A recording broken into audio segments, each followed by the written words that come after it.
इनके लबे रंगी की निछावर थी कि जिसने। दूसरा सवाल है साजिद भाई के कोई शख्स नापाक है और उसके पास सिर्फ इतना पानी है कि वो वज़ू कर सकता है, तो अब ये तयम्मुम करे कि नमाज़ पढ़ ले या फिर उस पानी से वज़ू करे और उस पानी से गुस्ल नहीं हो सकता, तो ऐसी सूरत में क्या करना चाहिए।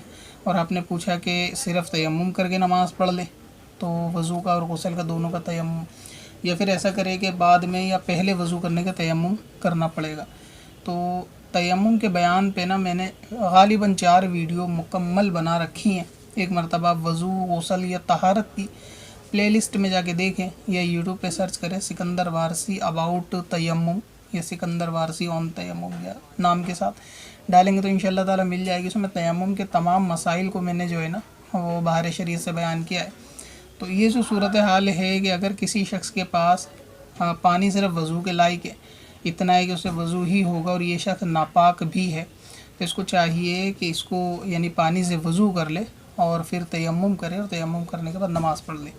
जैसे कि बाहर शरीयत में मुफ्ती अमजद अली आज़मी अलैहि रहमत फरमाते हैं कि अगर कोई नापाक शख्स है और वज़ू के लायक पानी है तो उसको चाहिए कि उस पानी से वज़ू करे, फिर तयम्मुम कर ले और तयम्मुम करने के बाद जो है वो नमाज़ पढ़ ले।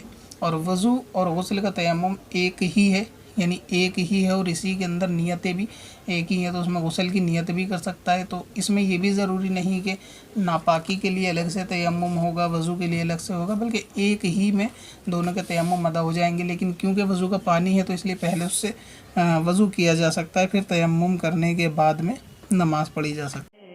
पत्थर में असल